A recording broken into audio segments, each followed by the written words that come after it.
আসসালামু আলাইকুম ওয়া রাহমাতুল্লাহ। প্রিয় কবরে রাজাব ইউটিউব চ্যানেলের বন্ধুগণ, আপনাদেরকে জানাই সুস্বাগতম।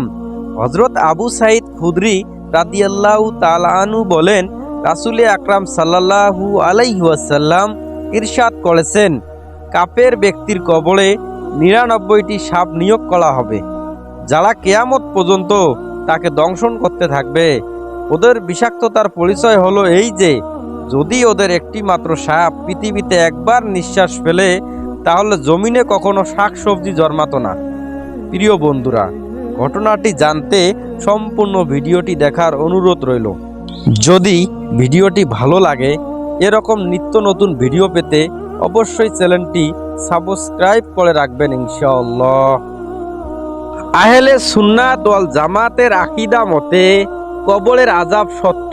মুমিন ও সালেহ ব্যক্তিরা যেমন কবরে শান্তি পায় এবং কিয়ামত পর্যন্ত এভাবে থাকে, তেমনি কাফির ও পাপকারীরা কবরে শাস্তি ভোগ করে।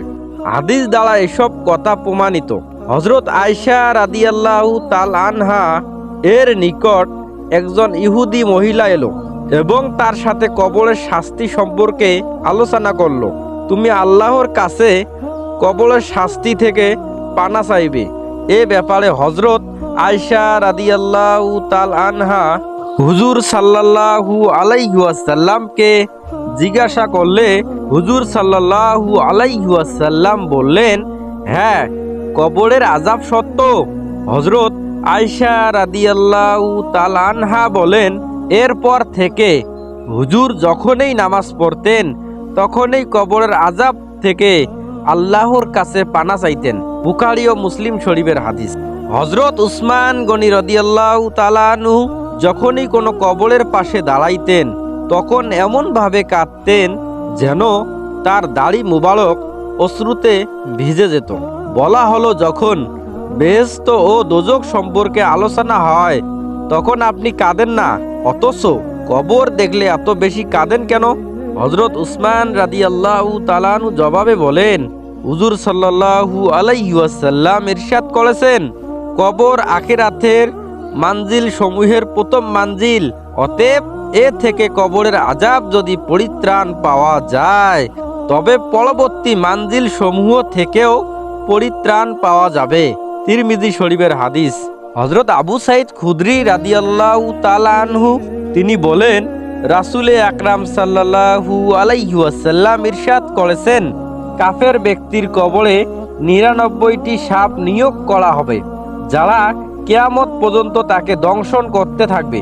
ওদের বিষাক্ততার পরিচয় হলো এই যে, যদি ওদের একটি মাত্র সাপ পৃথিবীতে একবার নিঃশ্বাস ফেলে, তাহলে জমিনে কখনো শাকসবজি জন্মাবে না। অর্থাৎ এদের দংশনে বিষাক্ততার নিদর্শন হলো এটাই। এই সাপগুলোর কোনো একটি সাপ যদি পৃথিবীতে একবার নিঃশ্বাস ছাড়ে, তাহলে বিষাক্ততার প্রতিক্রিয়ায় পৃথিবীতে কখনো গাছপালা জন্মাবে না।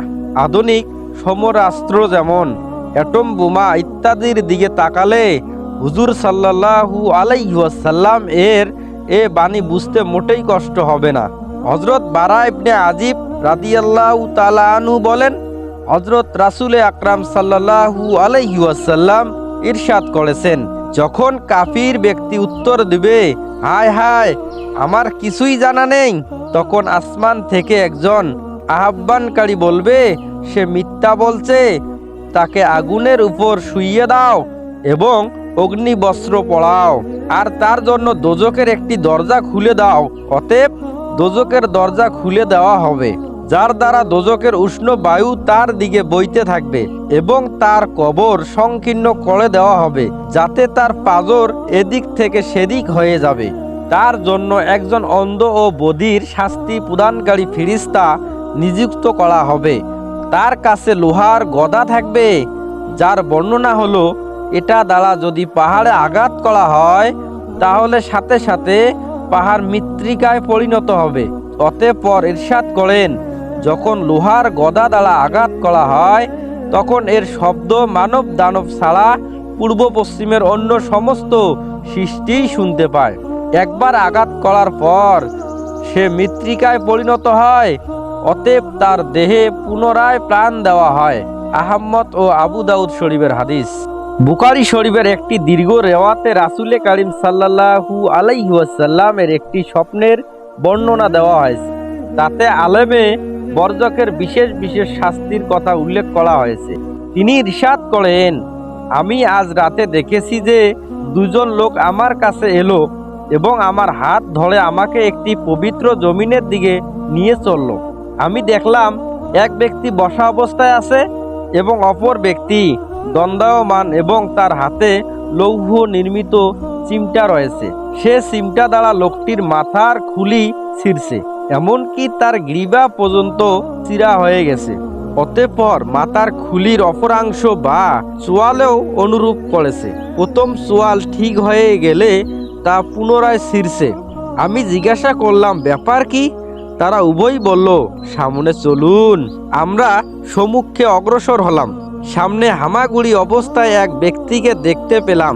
তার মাথার উপর এক ব্যক্তি ভারী পাথর নিয়ে দাঁড়িয়ে আছে।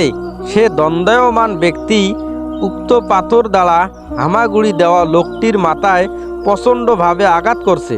যখন সে মাথায় পাথর দ্বারা আঘাত করে তখন পাথর দূরে ছিটকে পড়ে। যখন সে উক্ত পাথরটি কুড়িয়ে আনতে যায় তখন সেই ব্যক্তিকে মাথায় আবার পুনরায় অবস্থায় ফিরে যায়। তখন পাথর দ্বারা আবার তার মাথা চূর্ণ বিচূর্ণ করে দেয়। আমি জিজ্ঞাসা করলাম, ব্যাপার কি? তারা উভয়ে বলল, সম্মুখে অগ্রসর হন। আমরা একটা গর্তের নিকট পৌঁছালাম, যা দেখতে চুল্লির মতো। উপরিভাগ সংকীর্ণ এবং নিম্নভাগ প্রশস্ত। তাতে আগুন জ্বলছিল। তা ছিল অনেক উলঙ্গ পুরুষ ও মহিলার ভরপুর। আগুন উপরে ওঠার সাথে সাথে উড়াও উপরের দিকে উঠে যেত, এমনকি বেরিয়ে পড়ার উপক্রম হতো। অতঃপর আগুন নির্মাগামী হওয়ার সাথে সাথে তালাও নিচে চলে যেত। আমি জিজ্ঞাসা করলাম, ব্যাপার কি? তারা উভয়ে বলল, সামনে অগ্রসর হন। আমরা সম্মুখে অগ্রসর হয়ে একটি রক্তের ঝর্ণার কাছে পৌঁছলাম। তার মাঝখানে একটি লোক দাঁড়িয়ে আছে এবং ঝর্ণার তীরে একটি লোক অবস্থান করছে, যার আশেপাশে অসংখ্য পাথর পড়ে আছে। ঝর্ণার মাঝখানে অবস্থানরত লোকটি তীরে আসার চেষ্টা করলে তীরবর্তী লোকটি এত জোরে তাকে লক্ষ্য করে পাথর ছুঁড়ছে যে সে তার পূর্বোক্ত স্থানে ফিরে যাচ্ছে। যতবারই সে তীরে আসার জন্য চেষ্টা করছে ততবারই তাকে অনুরূপভাবে পাথর নিক্ষেপ করে হটিয়ে দেওয়া হচ্ছে। আমি জিজ্ঞাসা করলাম, ব্যাপার কি? তারা উভয়ে বলল, সামনে চলুন। আমরা সম্মুখে অগ্রসর হয়ে ঘন সবুজ এক বনানীতে পৌঁছলাম। তাতে একটি প্রকাণ্ড বৃক্ষ আছে। তার নিচে একজন বৃদ্ধ ও কয়েকজন বালক বসে আছে। সেই বৃক্ষের কাছে অন্য একজন লোকও বসে আছে। তার সামনে আগুন জ্বলছে এবং সে তা আরো প্রজ্বলিত করছে। অতঃপর তারা উভয়ই আমাকে গাছে চড়িয়ে উপরের দিকে নিয়ে গেল। গাছের অভ্যন্তর ভাগে একটি উত্তম ভবন বিদ্যমান ছিল। তারা আমাকে তাতে প্রবেশ করিয়ে দিল।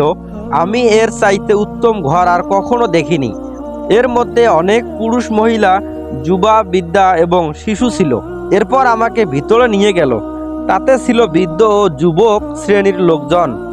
আমি তাদেরকে বললাম, তোমরা আমাকে সারা রাত ঘুমিয়েছো, এখন এইসব ঘটনার রহস্য খুলে বলো।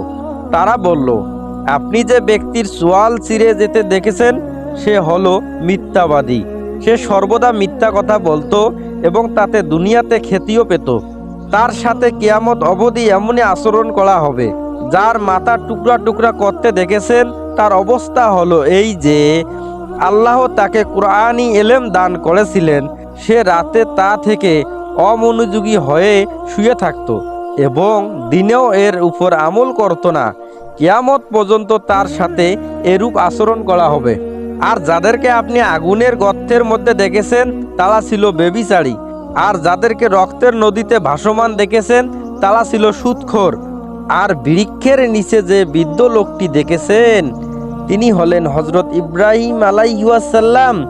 তার চতুর্পার্শ্বে বালকগুলো হলো মানুষের অপ্রাপ্ত বয়স্ক সন্তান সন্ততি। আর যিনি আগুন প্রজ্বলিত করেছিলেন তিনি হলেন দোজকের তত্ত্বাবধায়ক মালিক ফিরিস্তা। আপনি প্রথমে যে ঘরটিতে প্রবেশ করেছিলেন সেটা হচ্ছে সাধারণ মুসলমানদের আবাসস্থল এবং দ্বিতীয় ঘরটি হচ্ছে শহীদদের আবাসস্থল? আমি হলাম জিব্রাইল আর উনি হলেন মিকরাইল। অতঃপর তারা বললেন, মাথা উপরে উঠান। আমি মাথা উপরে উঠালাম, দেখলাম আমার উপরে এক খণ্ড সাদা মেঘ। তারা বলল, এটা আপনার ঘর। আমি বললাম, আমাকে ছেড়ে দিন, আমি আমার ঘরে প্রবেশ করব। তারা বলল, এখনো আপনার হায়াত বাকি আছে, শেষ হয়নি। যদি হতো তাহলে আপনি এখনই চলে যেতে পারতেন। মিশকাত শরীফের হাদিস।